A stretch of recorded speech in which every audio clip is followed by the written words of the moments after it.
Hey, Mike. Yeah, what's up? Hey, our buddy from Unidragon is back. Yeah, I know. How do you know? Well, the owl told me. The owl told you. Yeah, he tells me everything.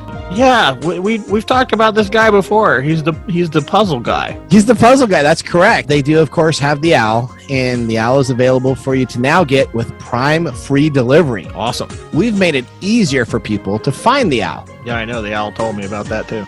The owl did. What did the owl tell you? He told me to go on to the TechTime Radio website /sponsors. Wow, the owl is just telling you everything. Well, make sure if you're purchasing Unidragon from TechTime Radio, again, you go to TechTimeRadio.com /sponsors. Make sure you use our special TechTime code. You know what the code is, Mike? What's the TechTime code? Well, on Amazon and on a purchase order through our site, use the code TechTime. Really? Yeah, that's spelled TECHTIME. Wow. Hooked on phonics worked for you, didn't it? And it's got a link so you can immediately click and purchase Unidragon off of Amazon. Don't get fooled by fake puzzle people out there trying to sell you imitation puzzles. Go and find the brand you can trust, Unidragon.com. And again, go to TechTimeRadio.com /sponsors, because the owl will tell you no place better to buy it than with the TechTime Radio code. And there's 3 sizes. That's right, Mike. There's 3 sizes. We would like to thank Podcorn for sponsoring this episode of TechTime Radio. Explore sponsorship opportunities and start monetizing your podcast by signing up at podcorn.com /podcasters. Let me tell you about Podcorn. Podcorn is an absolute must for any podcaster starting out. Now, when we started out TechTime Radio, we started out in a back office with a couple of mics. We expanded to a studio, and then now, as you can see, we're on the radio and have distribution into other markets. Having the ability to have Podcorn at the start of our podcast would have been a dream come true. Guess what? With Podcorn, you now have the amazing opportunity for podcasts to receive sponsorship, such as host reads, interview segments, and topical discussions. With Podcorn, there's no middleman.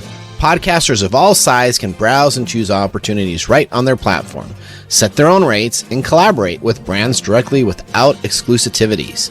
You never give up the rights of your podcast in Podcorn, and they're here to support you everywhere possible. Visit podcorn.com. Again, that's podcorn.com. Podcorn is a true success for those starting their podcast dreams. Coming to you from the shores of the Pacific Northwest. Keeping you up to date on technology while enjoying a little whiskey on the side. With leading-edge topics, along with special guests, to navigate technology in a segmented, stylized radio program. The information that will make you go, Pull up a seat, raise a glass with our hosts as we spend the next hour talking about technology for the common person. Welcome to TechTime Radio with Nathan Mumm. Welcome to TechTime Radio with Nathan Mumm, the show that makes you go, Technology news of the week. This show for the everyday common person with insightful segments on subjects weeks ahead of the mainstream media.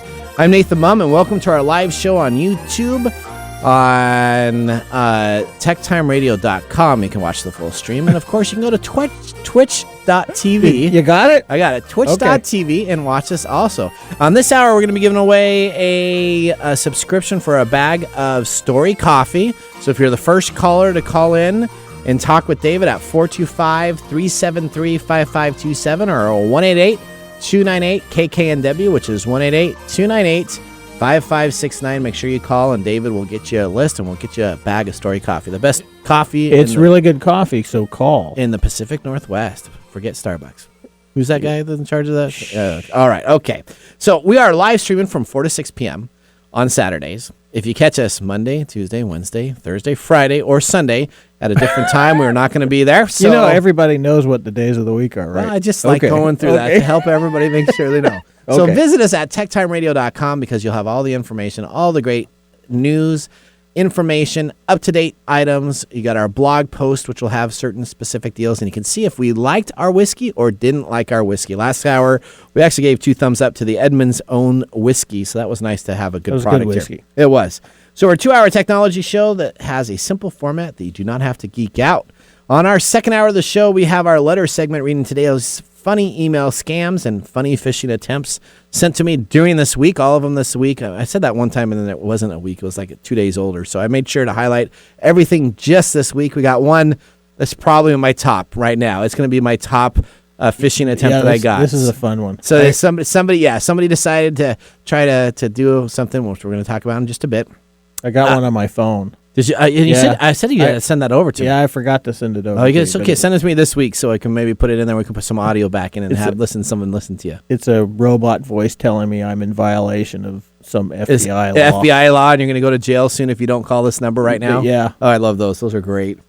All right, so we have also back, we have our expert award filmmaker, publisher, author, tech startup expert, and journalist Jason Sherman will be on our show. We're going to be talking about the technology items used in production and recommendation for making movies, documentaries, or any other creative product. We're going to be talking about some royalty-free music, what you do for this, what you do for that. So it's going to be really techy. We had him on the first hour show, kind of highlighted of what he's going to be talking about on documentaries. Now we're going to get into the weeds and grass of all the, well, not next, I shouldn't say weeds and grass, right? That's the Amazon story from last hour. So we're going to get into weeds and grass. That's fine. Okay, so we're going to get into the... I'm not a cat. We're going to get into the weeds of certain things. There you go, David. We need to make some more things for him to do, though. What's that, David? Yeah. So we need to get him some new audio clips. Yeah, we need to get him some new ones. All right. Stories you didn't know. We're going to be talking about the CEO of Microsoft, Satya Nadella. I have it all done right here. You've said that name like 3 different ways. I have the Satya. So it's like Satya. Yeah, so it's like Satya, like Saudi Arabia. So that was supposed Satya. And then it's New-Della. Not Nutella. Not Nutella. New-Della. Okay. So I got Nedell for like Dell Company and Just slow down for the phonics. Okay. All right. And I'm sure this hour we're going to have some technology that'll make you go and laugh with a little bit of technology. We're a 2-hour show. Catch us always live Saturdays. We did not get to show the NFT last episode, so we're going to need to do it this episode. Let's do it right now. Yes, I forgot to do that. We had a little bit of time, too. So the NFT we have is available at TechTimeRadio.com. If you go and click at our store, you can buy some nice logoed gear. You saw my shirt that I have here? Yeah. You got one, too. I gave it to you. You did. I haven't put it on yet. I got another shirt we'll show you out before the show done. It's a little gaming type of one. It's got our little logo in it, so I brought that, too. All right, cool. We'll talk about that. And, of course, you can always engage us by calling us on the show or hashtagging on Twitter, TechTime Radio, and we'll read your tweet on the air. All right, David Brown's ready. Mike Gorday's ready. We are going to ask our question of the day from our conversational cards from our friends at Love Shack Live on KKNW on Thursdays. From 1 to 2 p.m. You can catch Stacy and Tom. Right. It's Monday, Tuesday, Wednesday, Friday. You're not going to catch them. You're only going to get them from Thursday from 1 to 2 p.m. Or you can get them online. I'm sure they have a YouTube channel. They have a Facebook page. They have a website. Everything else that everybody else has. They have everything that everybody's got. All right, so here you go. You're up first, Mike, so you got to be quick on this. Then we go to David, and then we go to me. If you could wake up to breakfast in bed anywhere in the world, where would it be? Where would it be? Not who would it be? No, not who would it be. No. That's a different show. Yeah, that's a different show. That's a little bit more than the Love Shack show. Well, that's even higher than the Love Shack show. Okay. Those squiggly line shows back in the 80s. Oh, I remember those. Okay. All right. Where would I want to? I would want to wake up on a beach house somewhere in the Caribbean or the Bahamas. Okay. Maybe even Costa Rica. Costa Rica. Somewhere tropical. Tropical. Not this. Not this. Not the Pacific. It was raining today. Right. It was. Last week I was riding in the rain today. You're riding your new motorcycle. My new motorcycle in the rain. That's really good for it, I bet, huh? Well, it was cold. It was cold. Okay. All right. So that's in summertime. And last week I was in shorts. I know. In your bailing on me, and I'm fully dressed up like it's regular winter. I got my winter coat over there. I know. It's cool today. Okay, David, we're going right to you next, bud. If you could wake up anywhere, where would it be? Well, I had it down to 2 choices, but I think I'd rather just stay tropical too. How about, Hawaii. Yeah, no, that's mine. You can't take that. What you didn't say Hawaii. You said something else. That's right. So I you can said say somewhere Hawaii. tropical. That includes Hawaii. You kind of left United States. You never say anything about the United States. No. Mr. Anti-United States guy. Is that what you are? Is that what you were trying to do? You didn't want to be in the United States anymore, huh? Well, most of the tropical places are not in the United States, so That's true. But we got Hawaii. Okay.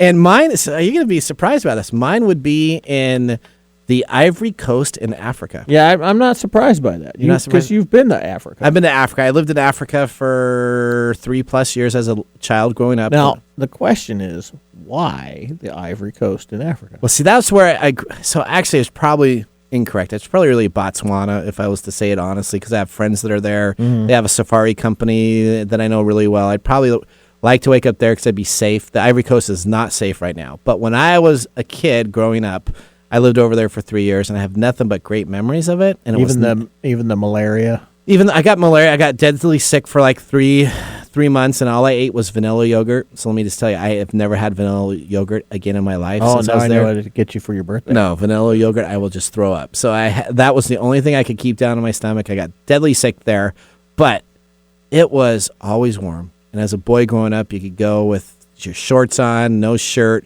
hang around, play games all day. You do your school for 3 or 4 hours, and it was like the best time ever. So See, it's all about the tropics.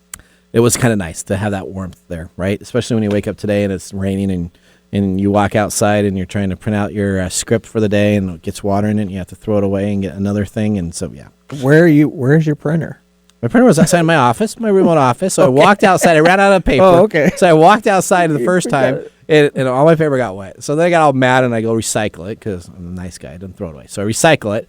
And then what happens, I go back in. So then I got a whole towel over the top. Yeah, it wasn't of really a good day for not getting wet, I guess. It was Because I was trying to avoid the rain in my new motorcycle. And You got to be careful. People ended up right in the middle of a storm. Yeah, that's not right. You got to be careful, too. People don't know how to handle motorcycles. You got to be careful in the Pacific Northwest, man.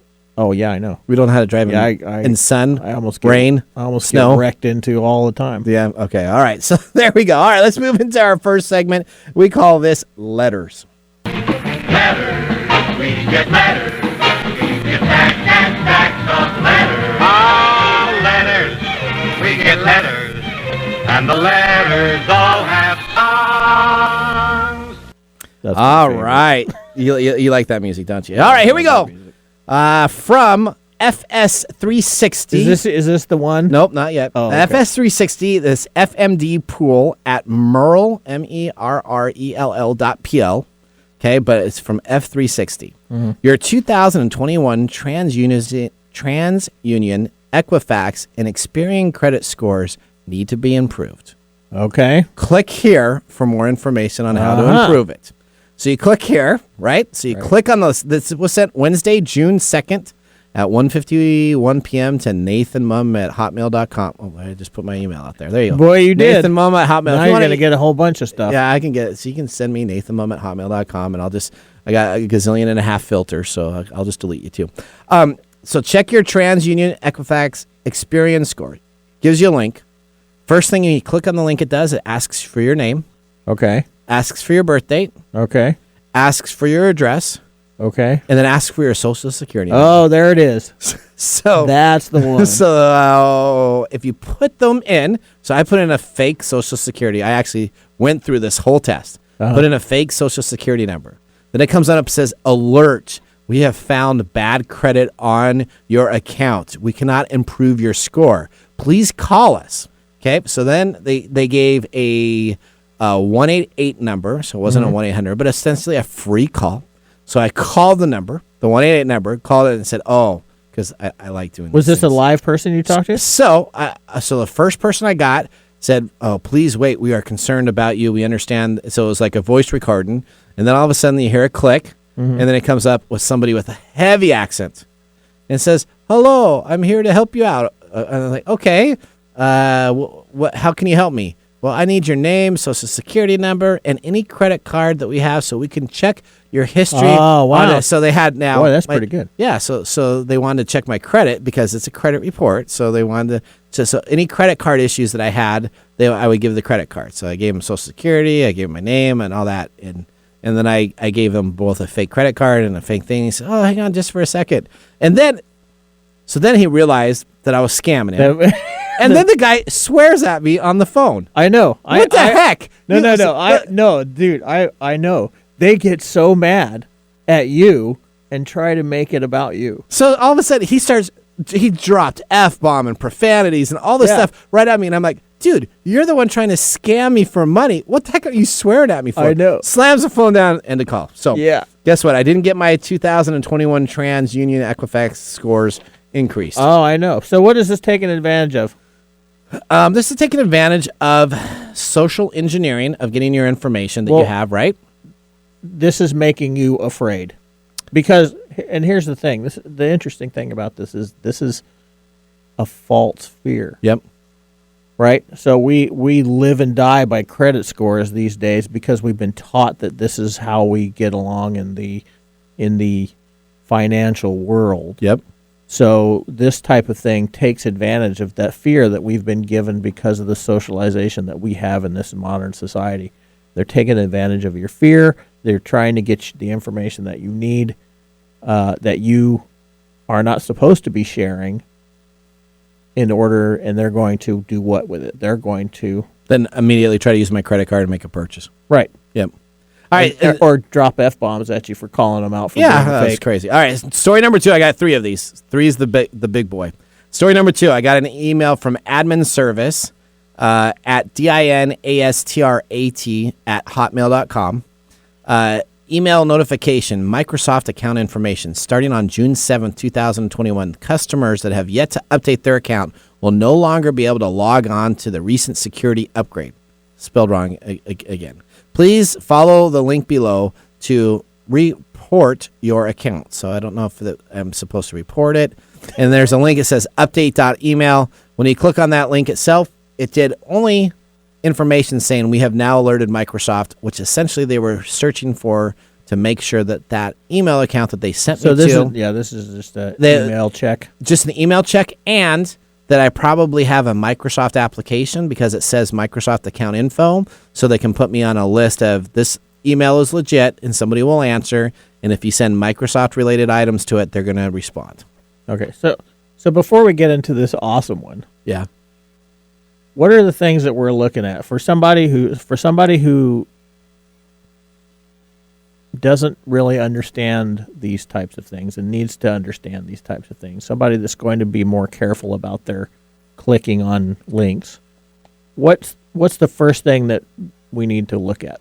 Never click on any link in an email. Never click on it. Never ever click on a link in an email. If they say that there's something wrong with your PayPal account or your checking account or anything like that, go directly to Amazon.com, my bank's Chase, go to Chase.com, go to PayPal.com, type in the email address, log into your account, and see if there's an alert there. Okay. So if there's an alert there in your account, then deal with it, but never click on a link in any email. Even if it is a legitimate one, forget it. They're still going to have that information available normally in your portal when you log into something, and it will tell you the same information. So, and this is how they get you to click on that link is by.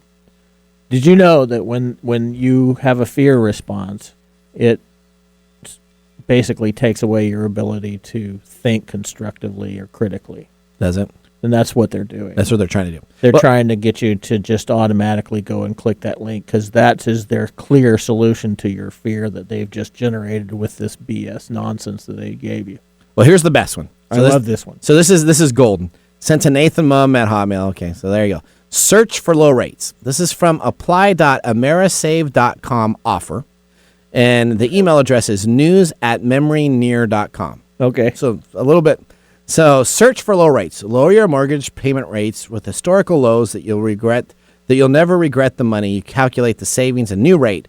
No Social Security or hard credit pull required or pre-qualification. Click on this link right now so that we can engage you with AmeriSave.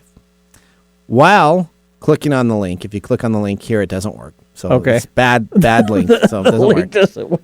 Then underneath there it says, while Social Security number and hard credit pull are not typically required in order to review your available mortgage rate and get pre-qualified, if you choose to continue and submit a loan application, AmeriSave will ask for this information on your credit report.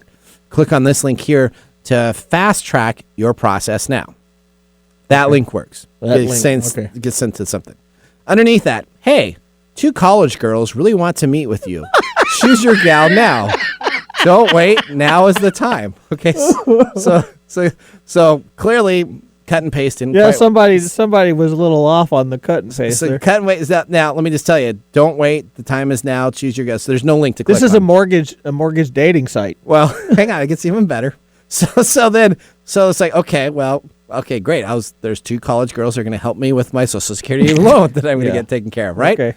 After that, call for a free quote, 1-866-412-LAWN.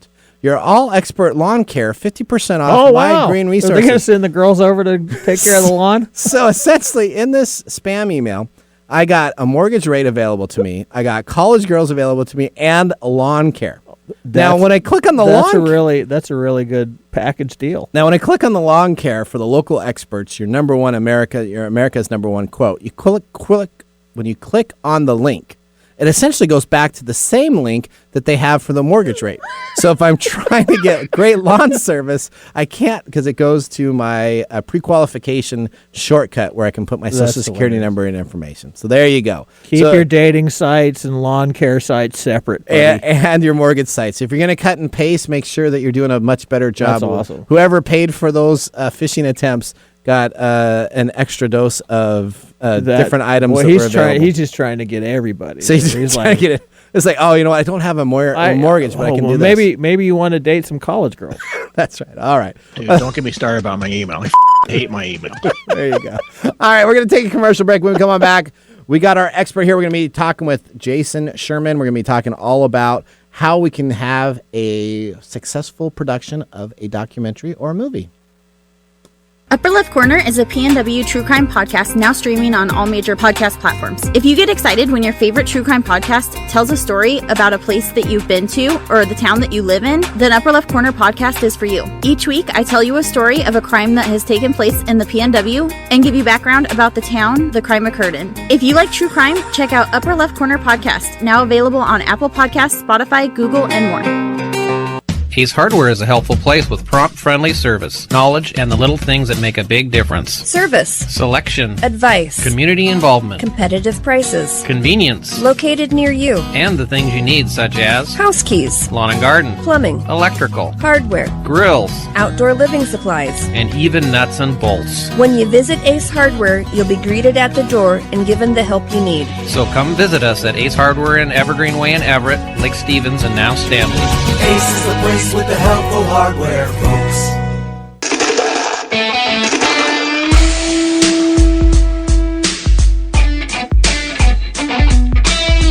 Welcome back to Tech Time Radio with Nathan Mumm. If you want to join the show, you can always go to Twitter right now, put a hashtag TechTimeRadio, and you can put a comment in there. We may even call you up or read your comment on the air. So we're going to move right now into our next segment, which we call Ask the Expert. This is a segment we call Ask the Experts. All right, we got Jason Sherman back. Jason is a successful entrepreneur, award-winning filmmaker, published author, tech startup expert, and journalist. He has been featured on several media outlets, including the Wall Street Journal, USA Today, The Verge, ABC News. Jason is a classical trained violinist and is a featured speaker on Fox Emmy award-winning show Exploration Earth 2050. Jason, welcome back to the show. He's got his tech stuff. He's got his tech stuff ready to go. He's got his camera. He's got an iPhone ready to go. He's got everything. So, tools and technology behind making a great film for production. Now, there are 7 stages in considering a full production film. There's pre-production, which is the phase where you narrow down options for the production, principal photography, wrapped, post-production, and distribution. So all of those make a successful film. And we're first going to talk about the most important, which is pre-production, the process of documenting, creating scripts, and creating your ideas. All right, Jason, so tell me about that. What do you use to create your scripts? My scripts, I use a program called Final Draft, which is pretty much the industry standard script writing software. Some people can maybe use Google Docs or Microsoft Word, and there's a couple other screenwriting software programs out there that I've heard of. Scrivener. Scrivener, yeah, and there's other Studio Binder. I tried to use Studio Binder. So this is what I've tried: Studio Binder, Writer Duet, Movie Magic Screenwriter, and then you know what do you know what I ended up doing? Microsoft Word. Because Microsoft Word. But here's the thing: when you use Word or Google Docs, it doesn't give you the formatting that you need, right? Correct. And that's the big challenge. So, look, I learned on Final Draft, and it's the Hollywood industry standard. It has been for decades. So that's what I use because it is the best, at least in my opinion. And is that an annual cost for Final Draft, or is it a one-time purchase? I don't know because I have not used it. You just buy the software. It's cheap. It's not. It's like less than $100. Okay. You buy it once, and I bought it years ago, so I got like free updates. And is it a client-based software or is it a web-based software? I believe now they might have it on the web. I have the one where you install it onto your computer. Okay, perfect. Because that's the most important. Now, I'm going to shortchange you here a little bit and ask you, is this the same pre-production software that you use as a later stage in your production when you have to have your camera crews going out, or do you use something else? Because there seems to be this whole pre-production software, then there's this mid-shoot production software that people use, and then there's even some post-production software with actors and some other type of stuff to put the storylines together. Do you use Final Draft? You said Final Draft, right? Mm-hmm. Final Draft, yeah. Final Cut Pro is the editing software. Okay. And I don't use that. I have Sony Vegas Pro here behind me. But the question you're asking, it actually relates more to a more hands-on approach to screenwriting. Most screenwriters and like most of the screenplays that I've written are called spec scripts. So you don't include any cameras, you don't include any transitions, any director's comments, or any kind of like stylistic approaches to the script. It's a bare bones approach. And that's what most screenwriters write, the spec script, because they want to get sold to a producer who then gets a director and actors to put their style onto it. Now, if you're going to get into the nitty gritty stuff and you want to put in transitions, camera movements, and things like that, you can still do that in Final Draft. You can do it in any software. It doesn't really matter. You're just typing it in. There are color codes that you can use in Final Draft. So say you want to do like a camera movement, you can assign like pink to that. If you want to do an actor movement or like, pacing, or marks, you can do like yellow or orange for that, whatever you want to do. So you can do color codes. You can do that. You can type it all in. You can emphasize things with bold caps if you have to. When you're writing a script as a director, you can write whatever you want. Okay. It's when you're writing a spec script, you got to do everything by the book. Gotcha. All right. So now let me talk about on the pre-production side. Do you do music selection at this time, or do you do music selection at a different process in this area? Yeah, music's pretty much last. Okay, so I'm not going to ask you that question then. I'll come back to that one then on the music royalty. So that's a little different because when I do my radio show, I do my audio clips and my music as a part of the first step. Maybe I'm doing it wrong. That's my first step that I get those concept ideas, and then I write my stories and my segments based upon that. So maybe I should change that. Why? Well, no, don't break worked. it. If it's not broke, don't fix it. Okay. I didn't know that. All right, so now so pre-production. Is there anything else that you need besides writing that script or those tools to put it in place before you move into the next step, which would be kind of production, or is there any other software allocations or any other planning items that need to be done so that you can make sure you're ready to go? Yeah, I mean, the only software I really use is the video editing software, of course, audio editing software, which is typically either SoundForge or Audacity. Those are really the only ones you need. I mean, you have to have some type of other smaller things like maybe a leveler, equalization, things like that. But we're getting really technical here. I think if you have like one video editor and one audio editor, for me, it's Sony Vegas Pro and Audacity. Now, I used to use Adobe Premiere. I used to use Final Cut Pro. I've made movies in both.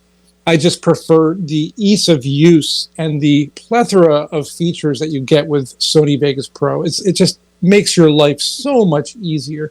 And it has, live rendering. So I can just watch the movie live whenever I want. Whereas other video programs, you have to render it out before you watch it, which is really frustrating. It is, and that's what I have to do with my Adobe Premiere.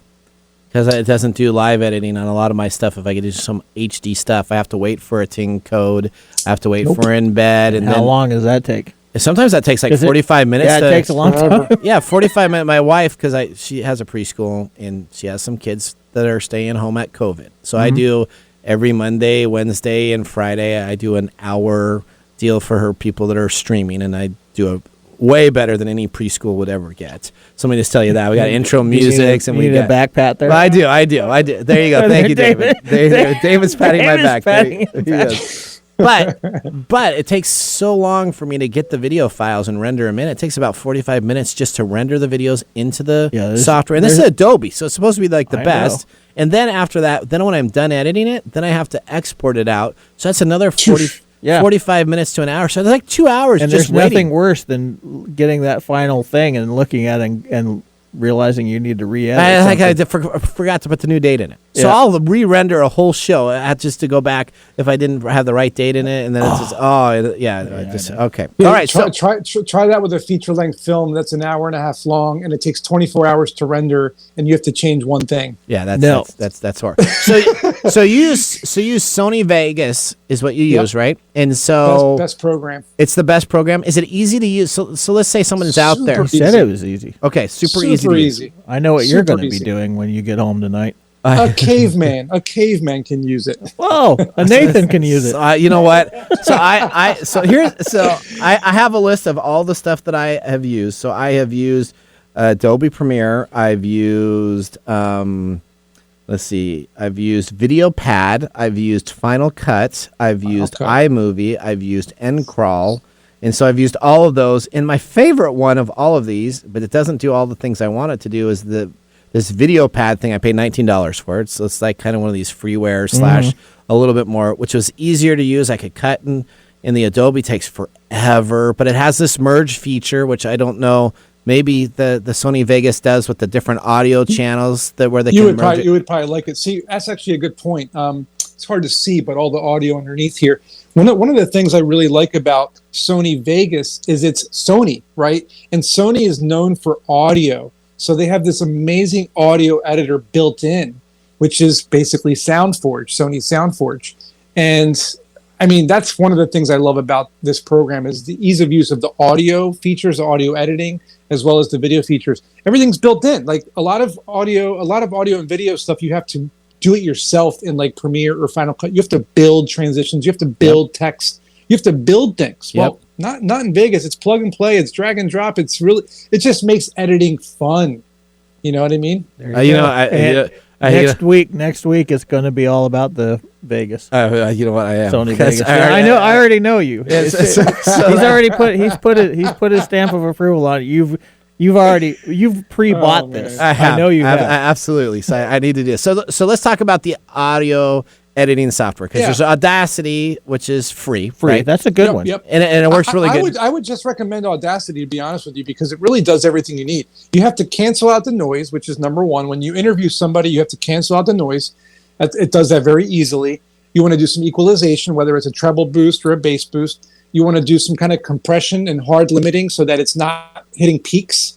I mean, Audacity has all of it in there, and it's all there's filters. It's just, these features that are already in there. So why get some expensive program when you don't need to? And that goes into the equipment. Once we get into the equipment, I'm going to talk about how you really don't need expensive equipment to make a movie. That's a misconception as well. You don't need a $50,000 Red camera. You don't need, hang on, don't spoil it. Don't spoil yet. Don't spoil it. Yeah. Do you use Audacity? Because that's what I use with mine. So I tried Audacity and I didn't get it to work well, and so I've been using GarageBand. Then this VideoPad, again, this freeware $1949 whatever kind of software. They have a video and / its own little audio type of deal, and it will remove background noise and audio levels just by clicking on it. So I probably need to spend some more time in Audacity to learn those things, because this other software just did it really quickly for me. And then I do my own audio tracks, and then I bring in the audio and I merge it with the video to make sure that it all works so that you get the clearest of items, because the people that they have a cordless wireless mic and they never turn the volume up all the way or they never have it right. So it's always a different audio level. Each time they go to 3 different segments, they got their little crafts, they got their circle time, and they got their reading of the book, never the same audio level. So I always have to adjust it to try to keep it type of deal. But once you get the hang of Audacity, you'll realize it really is the best and easiest program to use. It's very simple. There's really nothing to it. And you'll find YouTube tutorials all over the place. See, that's what helps. We have a question here. Do you use Vegas Pro or Vegas Pro Suite? Oh, that's a great question. I use Vegas Pro Suite. Vegas Pro Suite. Okay. But I also have Pro installed. I use both. Okay. It depends on it depends what I'm doing, really. So what's the difference between the Pro Suite and the Vegas Pro? You get a lot more stuff. I mean, it's more plugins. The plugins are really one of the things about any video editing program is plugins. Yep. It makes your life better. For example, there's Bars Continuum, which is a really popular plugin suite that you get like 50 different filters and transitions and effects that you would see in Hollywood feature films. And instead of having to create all of that using, color coding and all sorts of other kinds of things, Bars Continuum, you just drag and drop something on there and it does the Hollywood look for you or whatever you're looking for. You're going to get Suite. I'm probably going to get Suite. You think so? Yeah. That's the same thing as Plus. Okay. You get a lot more bang for your buck with that. Now, do you have Adobe? Can I bring my Adobe After Effects that I've spent all this time trying to make so that it looks really nice? Can I bring those into the Suite also? Yeah, so all you do is render them out as AVIs, including the alpha channel, and then when you bring it to Sony Vegas, you just add you click on the alpha channel so it removes it, and then the background will be blank, and then you can add whatever you want behind it. Perfect. And because most people are doing the green screen stuff. All right, so we talked a little bit about music, so let's go right here. Royalty-free music, right? There's Epidemic Sound, there's Soundstrip, there's Audio Blocks, there's Artist AI, there's Premium Beat, there's Song Freedom, Artist.io. There's gazillion MIDI keyboards. There's MIDI keyboards. So how do you go about getting music? You need to get yourself a MIDI keyboard and forget all that noise and make the music yourself and stop paying royalties. Okay, that makes sense. His wife's going to get mad at you. Yeah, I was going to say I'm not good at a keyboard, so I was good at trumpet and bands. I got you. So what would you do? So you're saying that for your music, and we talked a little bit about this. He's going to hit the Bossa Nova button. So for this movie right behind me, Cutting Corners, that I'm working on, the first section of the movie, I created the song, which is the first song in the entire movie. Okay. So I have a composer who's also going to create music, and he's going to make music for the movie as well.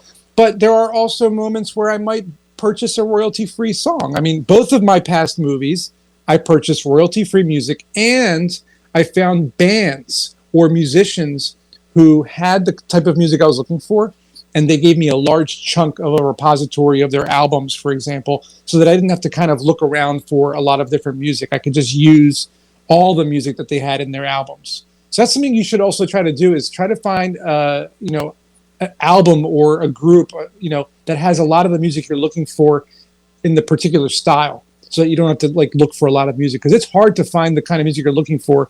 You have to kind of go to a lot of websites, Yeah.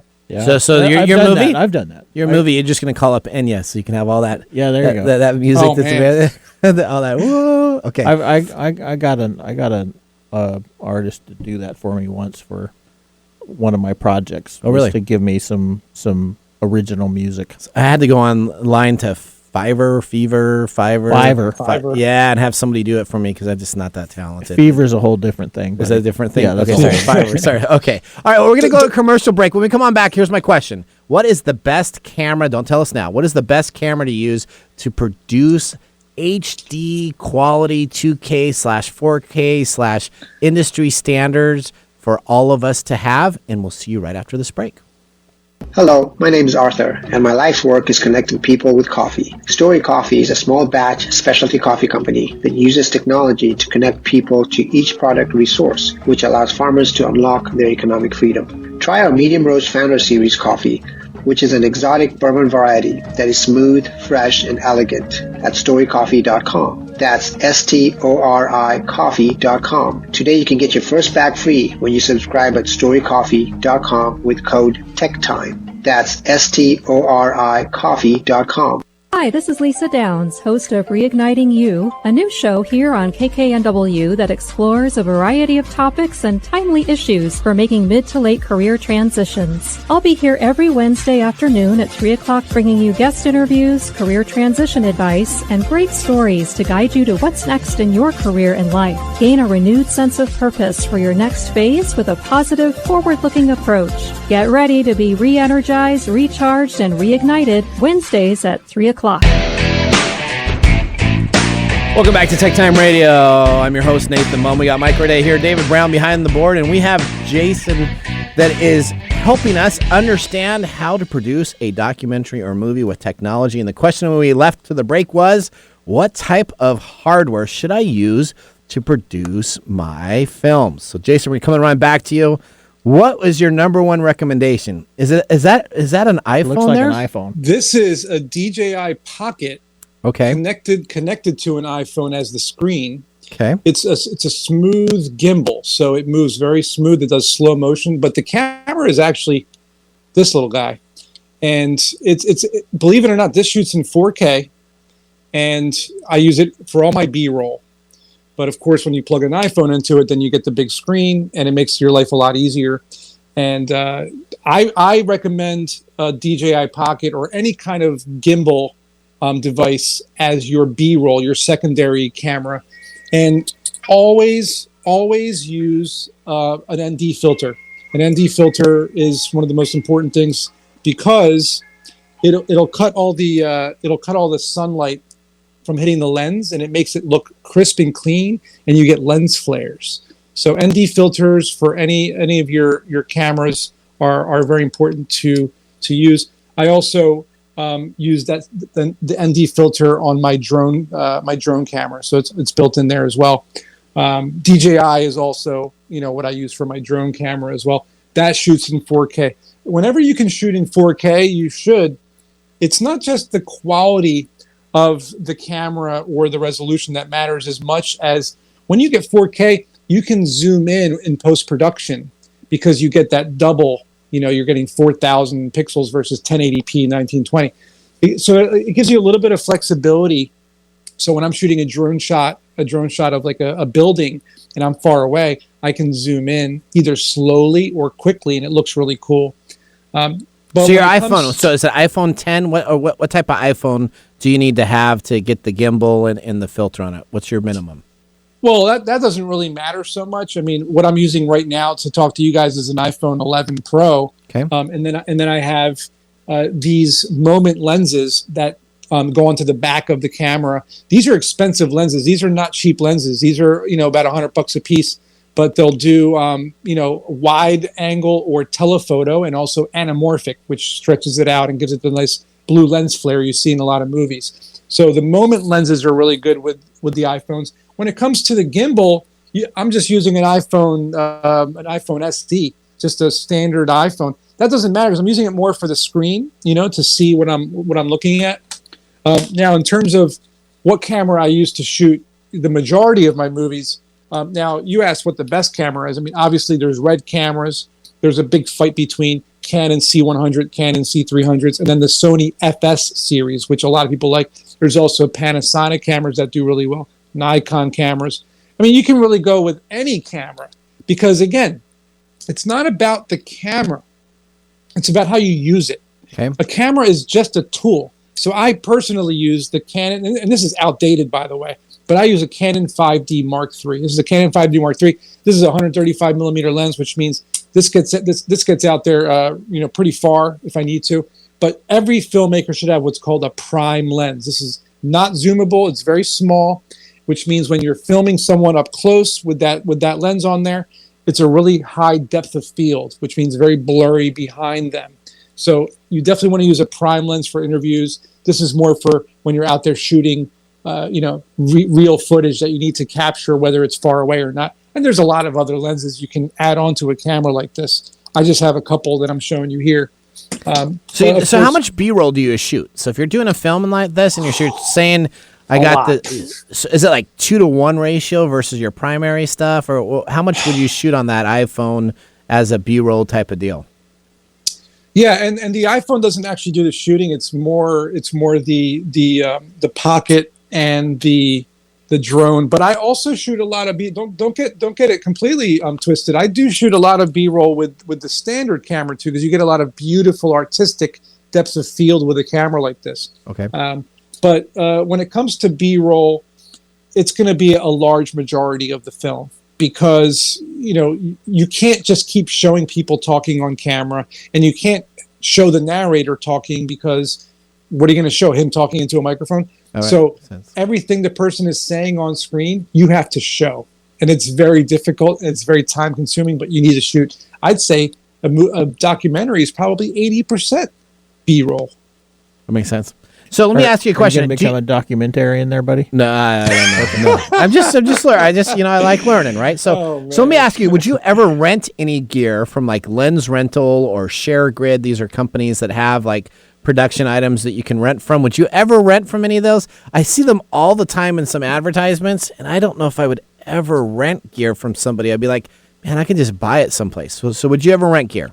So that's the thing, what you just said. I mean, look, for example, I needed a wireless microphone, right? So I went and bought the Sennheiser wireless mic kit, because renting it was going to cost me whatever, $100, $200. I went online, I paid maybe $300, and I bought the whole kit.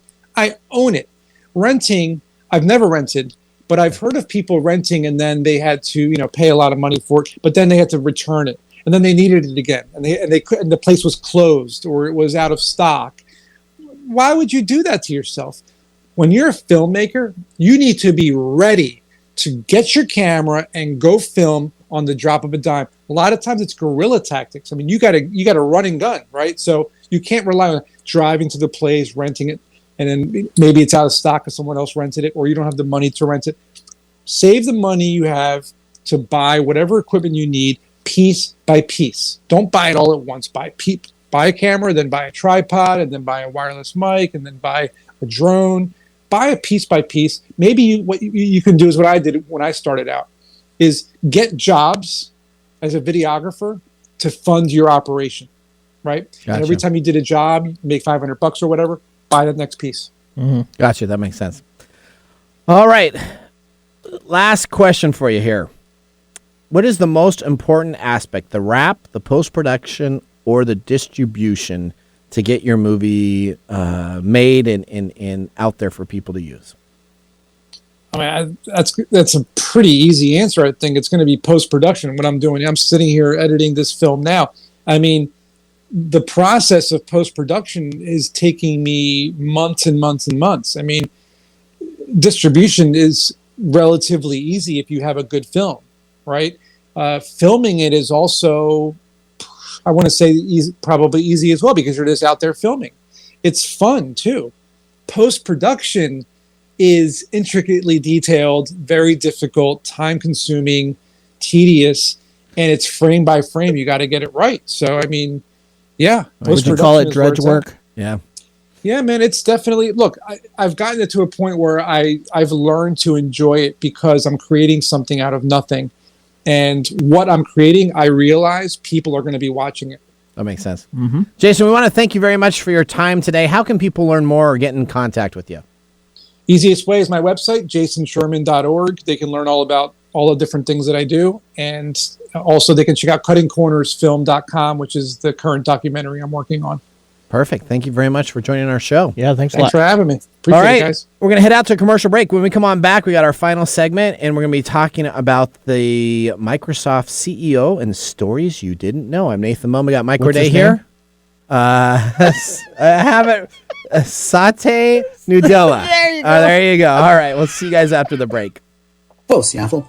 How would you like to have immediate and easy access to your live EKG and heart rate data? Your data right at your fingertips, and with no need to hook up wires and leads or be strapped to a machine at the doctor's office. The new Pulse device from Vivomi continuously tracks your EKG and displays this data on your mobile phone. Have you ever wondered how your EKG and heart rate behaves when you're exercising at the gym, navigating the stressful demands of the workday, or just getting the kids ready for school or relaxing at home? The Pulse is a different kind of wearable, and you can experience this difference by going to www.vivomi.com and ordering your device today. Hey, honey, did you hear what I heard? What's up, babe? I heard Mike over there at TechTime Radio. He's like battling he's in the like that the swimming with the sharks in that singles arena, if you will. You know? Oh, bless his heart. And I also heard, like you did, that maybe things aren't going so great. You know what he needs, babe? I think he needs to spend a little time in Love Shack. Yeah, Love Shack. The Love Shack that airs every Thursday at 1 p.m. PST on KKNW 1150. Come on, Mike. Come on over and join us. We got you. Your business deserves the same expertise as that of a Fortune 500 company. If you need a CIO-level service, why hire a full-time staff member at $250,000 a year when you can get this on-demand service for fractions of the cost? As your CIO on demand, we'll give you the steps you need to take so as to minimize interruption to your business and profitability, and provide you and your business with training and education to prevent future attacks. To get an efficiency review for your business today, contact us at www.ee-services.com. Welcome back to Tech Time Radio with Nathan Mumm. We're going to go right into our next segment, Stories You Didn't Know. Stories you didn't know. All right.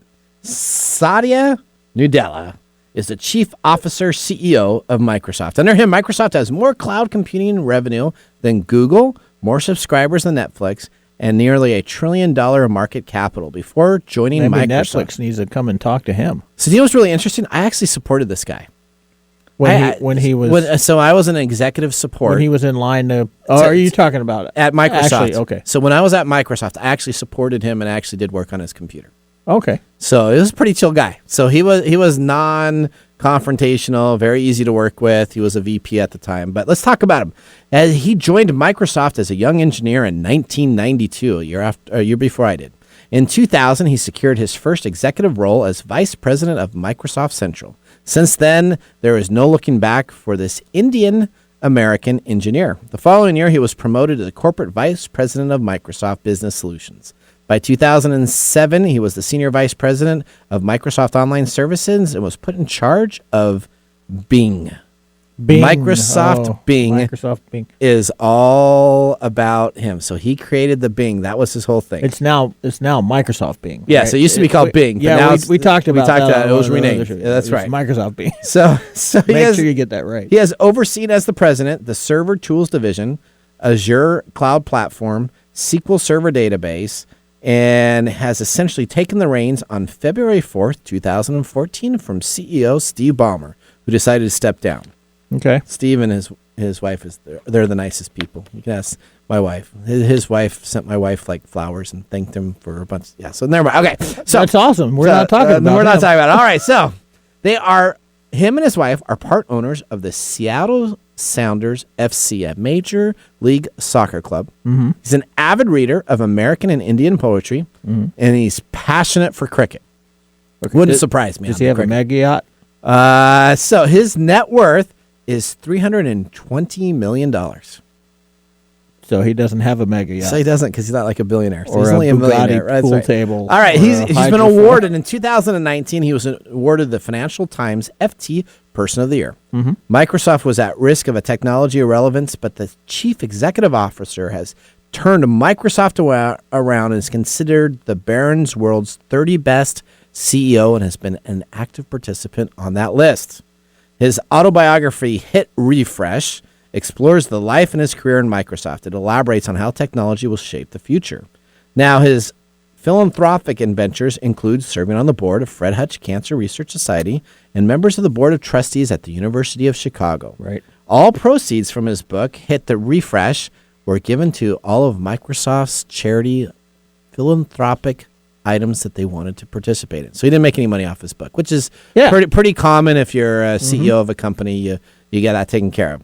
Microsoft in 2021, it's a very difficult time to talk because he specifically was asked about Bill Gates' affair. Uh-oh. He said that a power dynamic in the workplace should not be abused and that employees should be comfortable raising concerns even many years after an incident took place. Over the power dynamics in the workplace, that is not something that should be abused, he said. But very interesting because he needs to be careful because karma might be coming back at him. As a former Microsoft board member said she took the blame when and was asked to resign as the CEO, said women should rely on karma. That's right. To get a raise in the October famous karma 2014 interview. quote. So that's been a big type of issue that's hit the news. So he will continue to be the leader of Microsoft and will also have his comments talked about on many different stations. You're getting a salute. I am. Dave is giving me the circle. Yeah. That means we need to wrap it up. We need to get going. So I am Nathan Mumm. I enjoyed being a part of the show today, our 2 hours. I thought we talked a lot of technology, a lot on filmmaking technology, so a little bit of a unique topic, but I enjoyed it. We have Mike O'Day here. We got David Brown. Have a great day. Bye-bye.